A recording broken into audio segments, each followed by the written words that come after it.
Martin. We're amongst friends here. We don't have to spare this game. It's rubbish, isn't it? It really is. Yeah. Absolutely dreadful. Must admit, first half, you think, for the first time I'm getting a wee bit irritated with France. They've had the two opportunities, the two games, just to bed themselves in. They've got 6 points on the board, and this was an opportunity today for some players like Lamar to come in and say, hey, this is it. This is my stage now. From here on in, I'm not going to be left out of this team. I'm going to play a big, big part in France's rejuvenation. It just hasn't happened.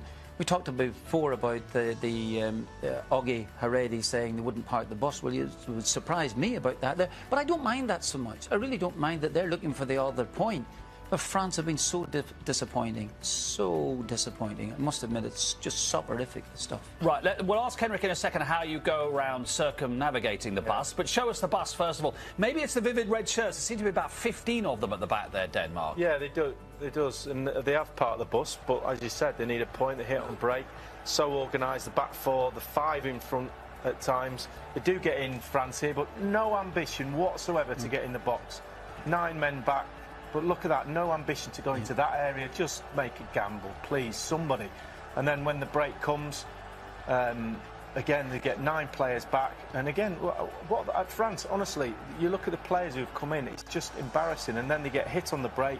And Zonzi, who's one of those that we talked about, saying, can he force his way in? Well, not on this. He can't track back. He can't pass the ball. He's not really been in the game. He lets Eriksson run off him. It's a good move down the left-hand side. And he was screaming for a penalty, but I think it's good defending in the end, and I think they get away with it. And every time that France get the ball, I'm not saying it's easy. It's not easy because they've got 10 back at times, but you've got to try something. Try and go around the outside. Sprint. I haven't seen anybody sprint yet. It's embarrassing. Play a bit quicker. What else? What are the other things you can add to what Lee France was saying, need to try? Try to play it a little bit quicker. Don't have 3-4 touches on the ball. Go to 1 and 2 touches. But you also have to use the wide area. You have to start crossing it. You have to start the Danish defense to think that something is happening in behind them. If you start crossing the ball, you need to get more men in the box. Play it a little bit longer. Do something. But now they take the ball. They look over there. They look over there.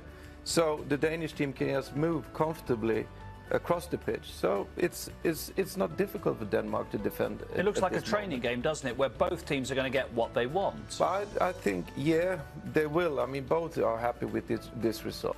But in order to get a better game and in order to get France to play a little bit better further on in the tournament, you need to start doing these things. Move the ball quicker, make a few more runs. How many more games is Nzonzi and Lamar going to get in this tournament? Yeah. When you look at that, that'll be it for him. I'm done.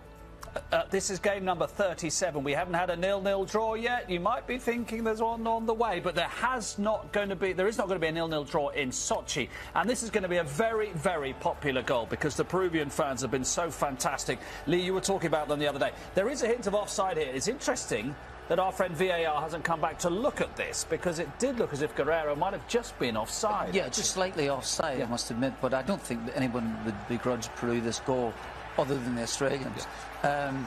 It's a great goal. Korea's stuck it in brilliantly. And just for the Peruvian fans, I think look at this. They're out, Martin, but look at this. Exactly. This is a World Cup winning goal. It looks as if they've scored. But I'm absolutely delighted for them because they've travelled a long way, a long, long way. They've come in their hordes to support the side, and they deserve that goal. Yeah, the first Peruvian to score in the World Cup since Guillermo La Rosa in 1982 when they were beaten 5-1 by Poland, but they are in front, Peru. Right, we'll take a break. And we have got everything crossed, as you have at home, that the second half's going to be a lot better than the first, where those half-hearted penalty appeals rather sum up the fare that we've been offered in Moscow. Took laissez-faire to a new level in that first half with their relaxed attitude. What would you be doing if you were Didier Deschamps right now? I would try and waken them up a little bit, because if you're going into this game now in the second half and you still have the same sort of lethargy in front of you, then there is a possibility of Denmark scoring at the other end, and then you losing top spot in the group. So I would say, just let's come on. I need a little bit more. Exactly as Henrik said, need a little bit of width on the side, need a little bit of impetus, need to play it a wee bit more quickly. Otherwise, as Martin says, there's always a chance from a set piece that Denmark might nick something. And very rarely happens, but Martin's missed a word out. Desire, just a bit of desire. I mean, it just looks like he said to him before the game, just don't get injured, just go out there and don't lose. And which is fair enough, you might think, but I think you deserve the World Cup a little bit more than that. OK, let's join Glenn Hoddle and Clive Tildesley for what we hope is a much better second half.